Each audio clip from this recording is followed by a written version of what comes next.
this love too wild to understand?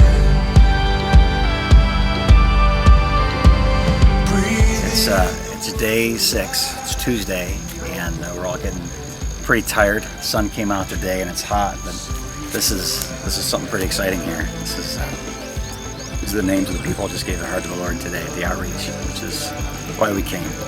And just a little while ago, we got to minister to somebody who was in a car accident. The car rolled over, and the pickup truck landed on top of him, and got to the meat on his side was all messed up. We got to dress his wounds, and it was all infected, and clean it all out. And now there's a 6-year-old that they're bringing here that has cancer. 6 years old, dying of cancer, and they're going to give him a whole thing of ibuprofen. But more than that, we're going to pray for him.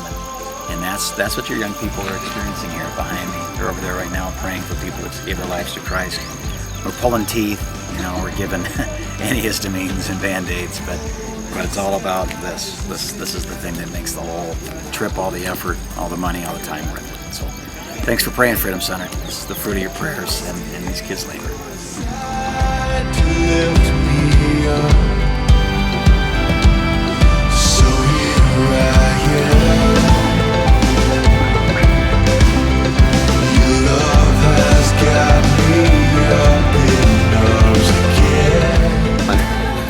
Hey guys, we just got done doing ministry at Villa Sueta, and it's not too far from where we're staying in Chichola, and we did puppet skits, we did some song and dance and fun things like that. Just had an opportunity to pray. I was actually playing around with some kids, and I got called over, all of us got called over to pray for some of the older people. I don't know if they're elders.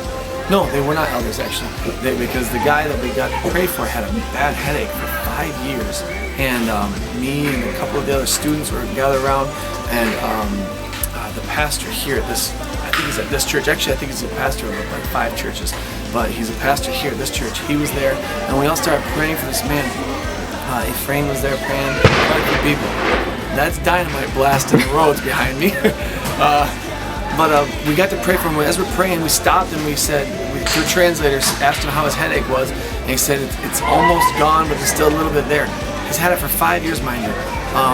We ended up praying again, but before we prayed, through translators, we had the pastor ask him if he was a Christian, and he said no, he's not giving his life to Christ. So the pastor led him to Christ right there, and then we prayed again and explained that in heaven there's no sickness, and we're going to ask heaven to come to earth in him, and that the sickness will be gone.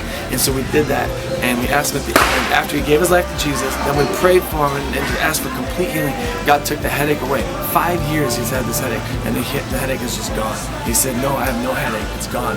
And God gave me a word actually, and I just told him it was peace. There was peace missing from his life, and that he's no longer going to have that struggle. So it was really, really, really, really, really cool to be used by God, and to watch the kids be used by God, and just to be obedient. God's awesome. We're pumped.